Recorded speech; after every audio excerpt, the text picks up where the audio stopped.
last weekend was able to harvest a real nice buck, and in southwest Wisconsin. I've been hunting here. I think this is my 16th, 17th year. Love the area. And if you followed what I do and followed what I talk about, I really emphasize not overpressuring your stand, hunting the weather factors, really try not to burn out your stands during less than ideal weather conditions and less than ideal days to hunt, and really cheating towards those high value days. I just had my all-weather whitetail book come out. In fact, we're sending it out right now. And this buck was real special. They all are. And my favorite passion I have is looking for that next great morning stand opportunity that I can hunt during the pre-rut, peak rut, or post-rut. Those morning stands are money. There's been a lot of studies done that show that bucks move 3 times more during the morning hours during daylight than the afternoon. So always, again, searching for that next great morning stand. I've had a high success rate of going in one time, shooting a nice buck on a stand, first time being used, and this year was no different. Dylan and I actually scouted this stand location in January, I believe, and we actually made a diagram of it, or I had made a diagram. I wrote a blog about it, we made a video about it, and we put this stand in that exact same location we found in January. It's a spot that I wanted to for a long time. It's a spot that I cannot hunt in the afternoon because it's too close to bedding. In fact, the buck that I shot, I wouldn't be surprised if he was bedding pretty often within 50, 60 yards of where I actually shot him. There's a lot of rubs there, lots of deer beds, and it's a typical buck bedding area. I was able to get into it on a steep face. I actually fell down on my face walking in the morning, and very slippery. Finally got up to the stand, and it was just that perfect morning. There's a lot of trails coming together. I'm kind of a bow tie of trails. We're coming into that intersection.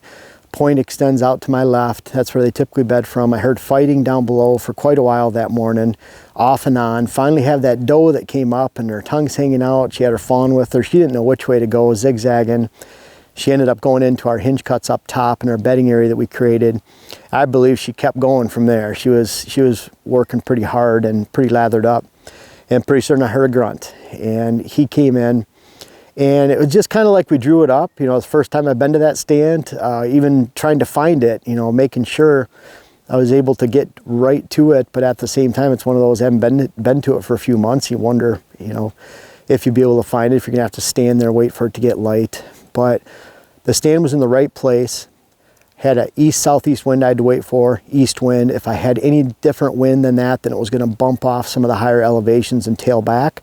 So I had clean air right in my face across the flat on the point, so that wind was right at me. If it would have been over from this way, it would have hit a bump, tailed back. And so I needed that clean air right here where it was unobstructed from the ridge. I was just sticking above there. Really steep down below me where the deer are not. And so I'm really getting to that edge and that line of movement, which is what I like. I don't like to be right on top of their beds, because if I go in there on a bedding area, and I think he's bedded in there, which if I went on that point 60, 70 yards away, they might.